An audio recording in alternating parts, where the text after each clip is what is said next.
sebuah kamar kos, seorang gadis bernama Hijin yang baru saja beristirahat sepulang kuliah sambil kerja part-time seharian, tiba-tiba ditelepon adiknya yang bernama Sujin pada hampir pukul 3 dini hari. 뭐라고 Sujina? Tak begitu jelas apa maksud Sujin kala itu. Namun ketika hari sudah terang, Hijin pun kemudian mendapat kabar dari ibunya bahwa Sujin telah menghilang. 소진이가 없어졌어.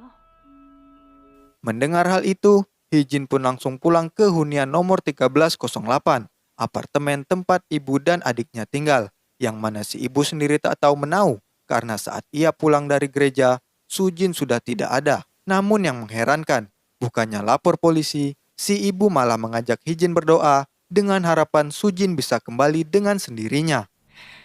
우리 같이 기도하자.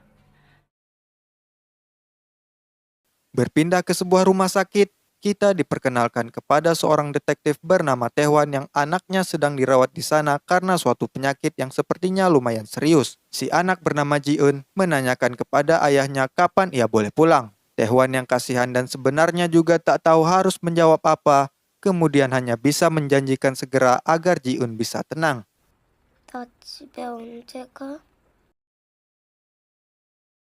Sementara itu, Hijin yang menyendiri di taman karena merasa aneh dengan kepergian Sujin pun dibuat semakin janggal ketika tahu-tahu muncul burung bangau di tempat itu yang kemudian secara tak sengaja ia menemukan gigi.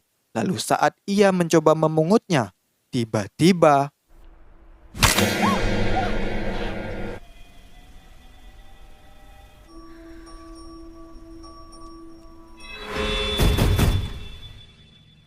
entah itu petunjuk ataupun peringatan, Hijin pun terbangun di kamar karena mendengar seseorang yang datang dan seakan sudah ditakdirkan bertemu. Tamu tersebut rupanya adalah Taehwan karena sebelumnya Hijin telah melapor kepada polisi atas hilangnya Sujin. Berdasarkan keterangan yang Hijin berikan, sementara ini Taehwan hanya menyuruh Hijin untuk menunggu karena menurutnya, dari beberapa kasus serupa, biasanya remaja labil yang minggat dari rumah akan pulang sendiri ketika lapar dan kekurangan uang. 기다려보는 게 그게 경찰이 할 수 있는 다냐고요. Saat di jalan pulang, Taehwan tak sengaja bertemu dengan security apartemen. Sebut saja dia Wagiman. Taehwan bermaksud menggali informasi keluarga Hijin yang tinggal di 1308 itu. Tapi mendengar hunian 1308, Wagiman pun menyuruh Taehwan berhati-hati. Karena menurutnya, di hunian itu terdapat sesuatu yang jahat dan sangat berbahaya. Di saat yang sama, Hijin tiba-tiba mendengar suara aneh dari balik jendela apartemennya. Ia yang penasaran pun mencoba memeriksanya. Dan secara tak terduga,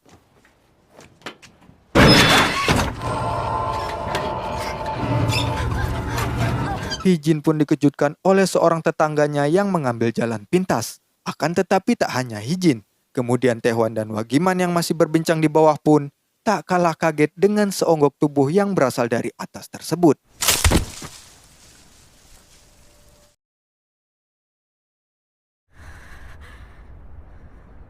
아무거나 만지지 말고 내려갈게. Setelah dilakukan pemeriksaan, korban yang diketahui bernama Jungmi tersebut sempat menuliskan surat pada sebuah kertas kuning yang ternyata adalah kertas jimat yang ditemukan pada huniannya di 708, yang mana dalam surat tersebut terdapat kalimat yang berbunyi, "Maaf Sujin." 동생 이름 수진이 맞죠? Entah ada perkara apa antara Jungmi dan Sujin, yang jelas ini semua adalah petunjuk. Taehwan pun langsung meminta foto Sujin kepada Hijin, tapi tiba-tiba saja ia diusir oleh ibu Hijin yang baru pulang dari gereja karena ibu Hijin menganggap polisi adalah setan. 저런 놈들은 다 사탄이야, 사탄! Hijin yang tak enak hati atas kelakuan ibunya langsung menyusul Taehwan untuk meminta maaf dan memberikan foto Sujin. Sebagai informasi, Taehwan tidak memiliki keyakinan. Karena hal itulah kemudian Hijin bercerita bahwa dulu ibunya juga seperti itu. Hingga pada suatu ketika terjadi kecelakaan dan merubah semuanya. Sujin berhasil selamat namun tidak dengan ayahnya. Kehilangan suami, terlilit hutang, dan Sujin yang tengah berjuang untuk sembuh pasca kecelakaan membuat si ibu jadi rajin berdoa. Dan ketika Sujin sudah mulai membaik, si ibu merasa itu semua adalah jawaban dari doa-doanya. Memang tak ada yang salah, tapi semenjak saat itu, Hijin merasa ibunya semakin aneh dan semua jadi terasa berlebihan. Begitu pula dengan Sujin yang jadi sering panik, jarang berbicara, dan tak mau sekolah. Sejak merasa doanya manjur, si ibu tak lagi membawa Sujin kontrol ke dokter. Ia hanya terus berdoa dan menyerahkan semua kepada Tuhan. Hijin sendiri tak mengerti kenapa ibunya yang semakin dekat dengan Tuhan malah jadi terlihat mengkhawatirkan. Apalagi ketika ia tahu si ibu akan pergi berdoa semalaman dan menganggap hanya itulah satu-satunya cara agar Sujin bisa kembali. Ibu Hijin lalu berkata bahwa semua belum terlambat dan ia pun menyuruh Hijin untuk segera bertobat. Jika Hijin merasa tak nyaman dengan semua ini, itu karena Hijin tak percaya dengan Tuhan, tegas ibunya. 더 갈 지옥도 없다고. 지금이라도 늦지 않았어. 네가 하느님을 안 믿어서 그래. Di sisi lain, Taehoan melanjutkan investigasinya. Ia kembali menemui Wagiman dan bertanya apakah ia pernah melihat gadis remaja dari 1308 bernama Sujin. Wagiman pun dengan enteng menjawab bahwa ia baru saja melihatnya. Gadis itu tadi duduk di atas pos tempat ia menjaga sambil melotot ke arahnya. Taehoan pun menganggap itu tak mungkin, tapi Wagiman bilang ia serius. Taehoan pun semakin tak percaya ketika lama-kelamaan Wagiman semakin meracau, bertingkah aneh, dan kemudian pergi begitu saja.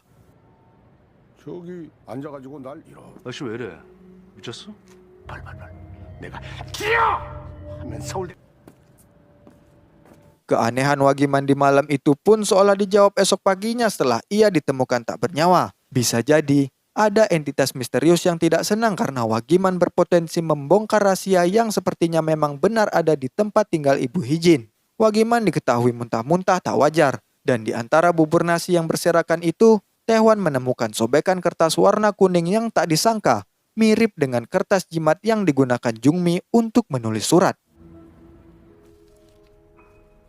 Insting penyelidikan Taehoan pun semakin tajam ketika ia menemukan kunci di kamar Jungmi yang seakan mendorong ia untuk mencobanya pada pintu apartemen Ibu Hijin. Dan benar dugaannya, Jungmi rupanya selama ini memiliki kunci duplikat apartemen Ibu Hijin secara diam-diam.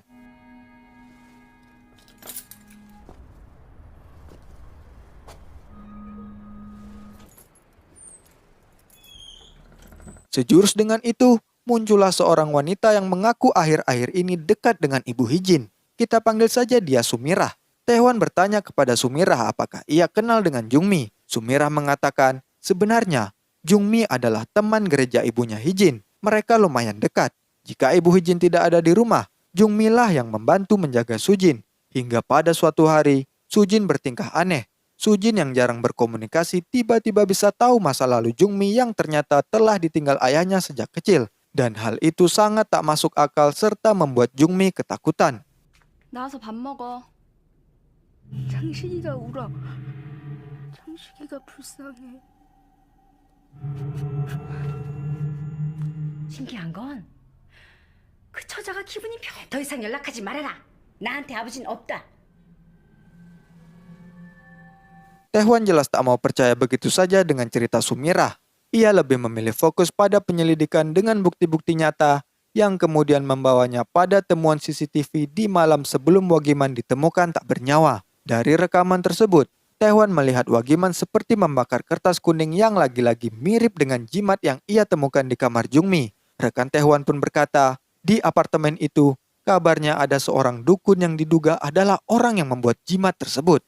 Tanpa pikir panjang, Taehoan pun langsung menemui si dukun, namun ia tidak dibukakan pintu yang membuat Taehoan dan rekan polisinya membuka paksa apartemen tersebut. 너 문 좀 열 줄 알지? 열어봐. 예? Sementara itu Hijin yang baru pulang dari luar dikejutkan karena apartemennya dimasuki orang asing. Dan orang itu ternyata adalah Sumirah yang mengaku mencari barangnya yang tertinggal. Ia sempat gelagapan, tapi kemudian Hijin pun pingsan diserang Sumirah. Di saat yang sama Taehoan pun dibuat terperangah setelah berhasil masuk ke apartemen si dukun. Karena rupanya dukun yang ia cari ternyata adalah Sumirah. Hijin di kamarnya masih setengah sadar dari pingsan. Dan yang mengerikan, ia dalam keadaan ketindihan arwah Wagiman. Kejadian itu begitu singkat. Taehoan pun kemudian ke apartemen Hijin dan menemukan Hijin yang akhirnya sudah berhasil bangun. Ia tak ingat apa-apa kecuali diserang Sumirah secara tiba-tiba dan kemudian ketindihan. Tak menunggu lama, Taehoan pun memerintahkan anggotanya untuk mencari Sumirah karena dialah kunci di balik misteri hilangnya Sujin. Akan tetapi, kemudian muncul tetangga sebelah Hijin dari unit 1307 yang memohon-mohon kepada Taehwan untuk menolongnya.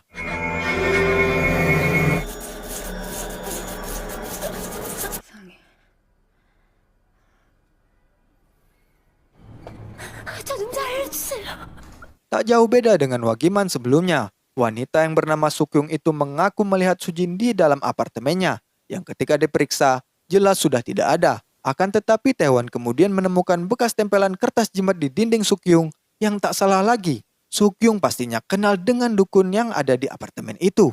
Namun yang tidak terduga, rupanya kertas jimat tersebut bukanlah bikinan si dukun. Sukyung bilang, Sujinlah yang telah membuatnya. 그거 소진이가 쓴 거예요. Jadi, Sukyung sebenarnya menderita kanker dan sudah parah. Lalu ia bertemu dengan ibunya Hijin yang berkata Sukyung terkena kanker karena tidak pernah ibadah. Jika ingin sembuh, maka Sukyung harus percaya dengan Tuhan. Untuk itulah kemudian Sukyung mengikuti kata-kata ibunya Hijin. Sukyung, Jungmi, dan ibunya Hijin akhirnya selalu beribadah bersama. Dan suatu ketika, Sujin bilang ia lapar. Si ibu pun memberinya makan dan meninggalkannya ke gereja. Namun ketika si ibu pulang, makanan sekulkas dan sepanci pun semuanya telah digasak oleh Hijin. Porsi makannya seperti bukan manusia dan bahkan ia masih merasa kurang. Semuanya akhirnya terpaksa makan mie, namun secara tak sengaja air panas tumpah dan mengenai Sukyung. Wajahnya memerah namun kemudian dengan sangat tenang, Sujin memeluknya dan seketika itu pula, wajah Sukyung kembali seperti semula dan tak lagi merasakan sakit. 저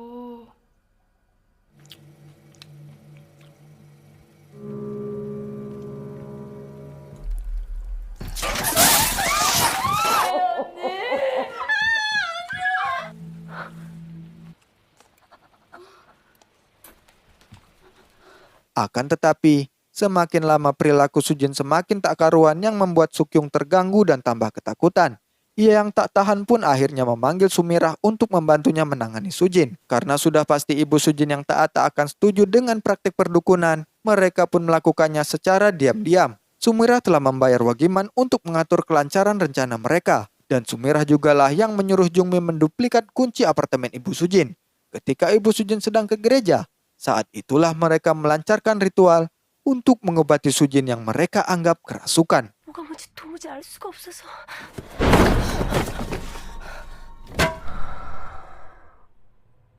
돈 좀 쥐어주고 공경비를 언니, 어떻게 그런 짓을 해요?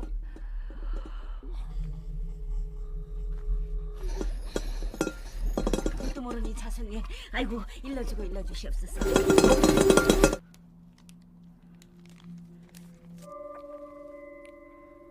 Dari ritual tersebut tangan Sujin lalu keluar cairan merah dan ketika ditempelkan ke kertas, cap tangan Sujin meninggalkan bekas berbentuk telapak seekor burung. Sumirah menyuruh mereka membakar kertas jimat itu dan memakannya dengan harapan mereka akan sembuh dan awet muda. Meski semua itu mustahil tapi ajaibnya, penyakit Sukyung benar-benar sembuh. Bahkan dokter berkata bahwa penyakitnya itu sudah hilang. 병원에 갔더니 암이 없어졌다고.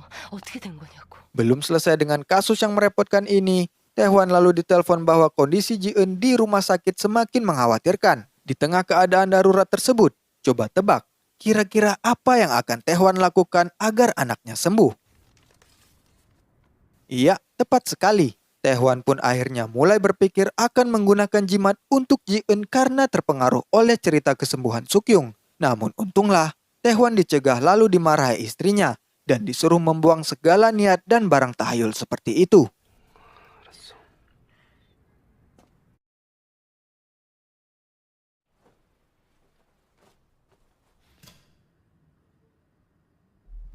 저기요. Singkat cerita di apartemen, Sukyung tiba-tiba datang lewat jendela Hijin.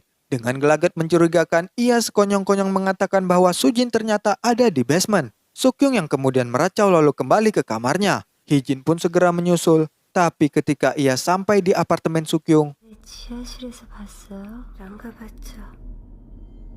한 달에 88만 원이면. 저기요, 저기 잠깐만.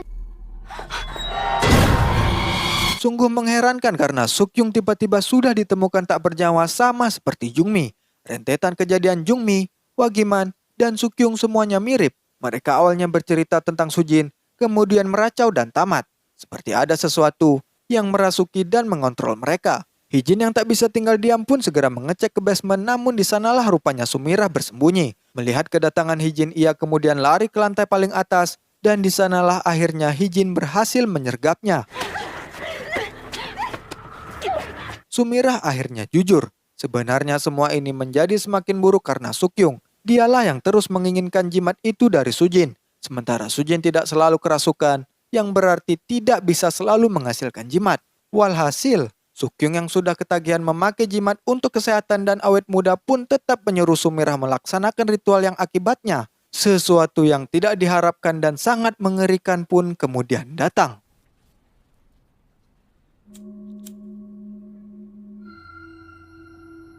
신이로세, 신이로세.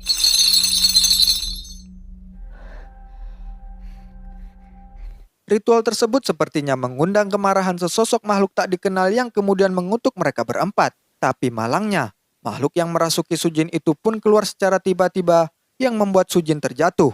Di saat yang sama, Ibu Hijin telah pulang. Mereka pun kalang kabut mengemasi barang dan meninggalkan Sujin begitu saja.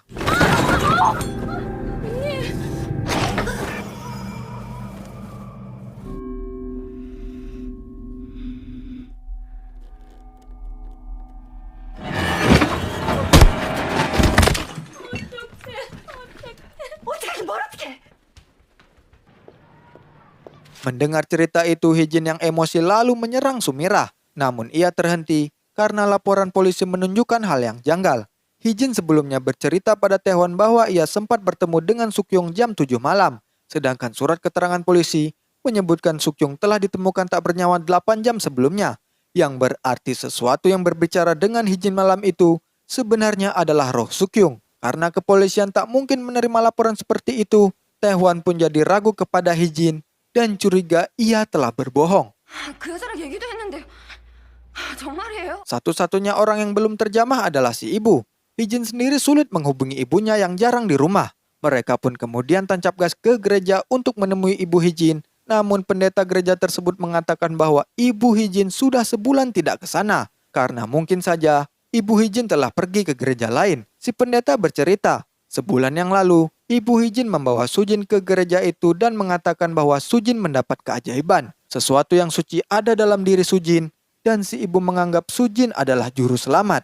Si pendeta lalu menyangkalnya dan khawatir bahwa ibu Sujin telah salah menerjemahkan isi kitab. Ibu Sujin yang tak terima pun kemudian marah dan membentak para pemuka agama itu.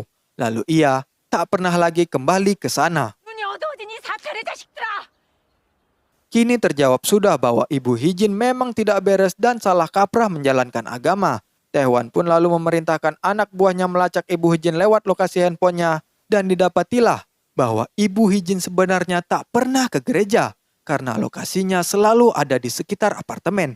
Mengetahui hal tersebut, Taewon yang merasa dibohongi pun kemudian marah kepada Hijin sebab ibunya selama ini ternyata ada di apartemen. Hijin seakan tertuduh menyembunyikan keberadaan ibunya. Sementara Hijin memang benar-benar tak tahu akan hal itu dan ia tak pernah berbohong. Namun kemudian alarm darurat berbunyi karena setelah Wagi Manjungmi dan Sukyung, kini akhirnya giliran Sumirah yang menjadi korban makhluk yang telah merasuki Sujin. Yang mana seperti kita ketahui, orang-orang inilah yang telah memanggil makhluk itu. Bukannya mendapatkan jimat yang mereka inginkan, ritual pemanggilan yang terlalu memaksakan itu rupanya telah mengundang makhluk asing yang jahat untuk datang dan akhirnya menebar kutukan kepada mereka.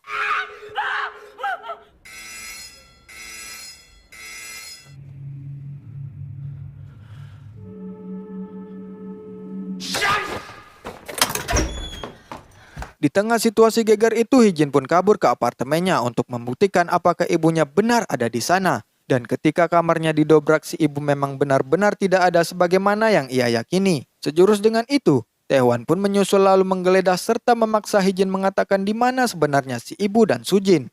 Karena Taewon masih curiga, Hijin dan ibunya lah dalang di balik peristiwa ini. Namun Hijin yang emosi dan perasaannya tak karuan itu pun tiba-tiba tak sadarkan diri dan kerasukan. Lalu yang tak kalah mengejutkan, Hijin memanggil Taewon dengan sebutan ayah dan berbicara layaknya Ji-eun, anak dari Taewon yang meminta pulang dari rumah sakit persis seperti dialognya di awal. Melihat dan mendengar keanehan itu, Tae-hwan pun ketakutan dan ia kemudian malah meminta maaf. Ia sampai bersujud menangis dan memohon agar Ji-eun disembuhkan. Lalu dalam sekejap, Hee-jin tiba-tiba menghilang.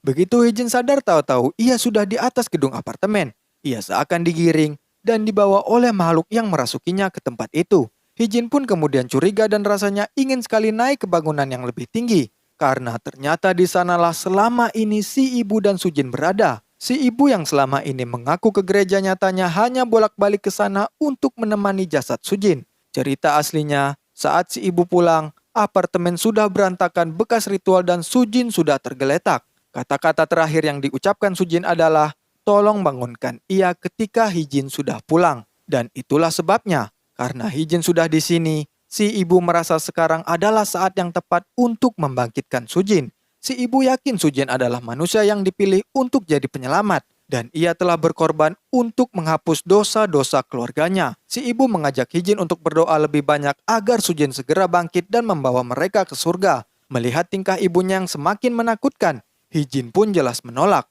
Si ibu memohon agar Hee-jin percaya. Namun Hee-jin meminta maaf karena ia benar-benar tak bisa percaya dengan semua kesesatan ibunya. Lalu si ibu pun marah dan mengancam akan atraksi lompat indah jika Hee-jin tak mau menurutinya.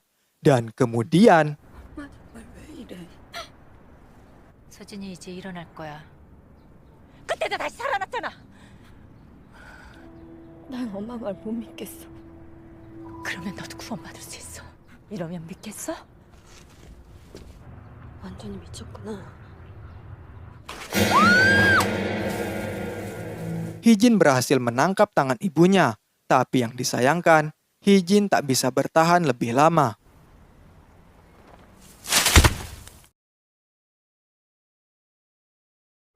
근데 안 죽었어요?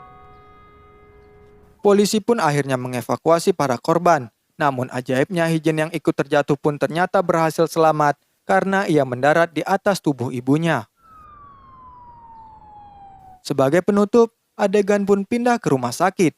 Ji-eun yang semula sempat kritis tiba-tiba sudah sadar dan bicara layaknya orang sehat. Si ibu pun jelas senang, tapi kemudian Ji-eun mulai tertegun memandang burung bangau yang ada di gedung seberang. Dan terjawab sudah. Itulah sebabnya kenapa Tae-hwan bersujud-sujud saat Hee-jin kerasukan. Karena Tae-hwan secara diam-diam sudah mengobati Ji-eun menggunakan jimat bergambar telapak burung tersebut. Dan film pun berakhir dengan kemusyrikan yang pindah ke keluarga Tae-hwan.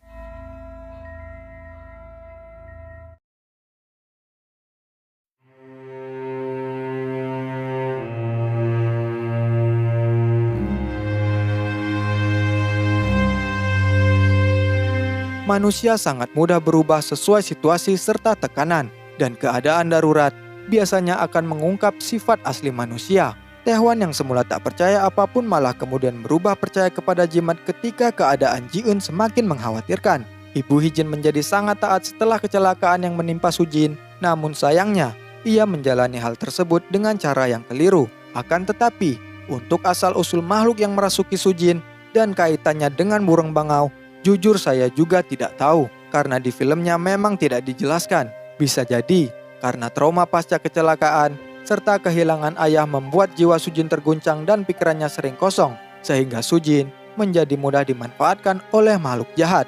Tapi itu masih kemungkinan dan bisa saja salah. Kalau di antara kalian ada yang tahu tentang siluman bangau atau mitologinya, mungkin bisa tuliskan saja di kolom komentar. Terima kasih karena sudah menonton. Dukung perkembangan channel ini dengan subscribe, like, dan melalui link yang tersedia di deskripsi.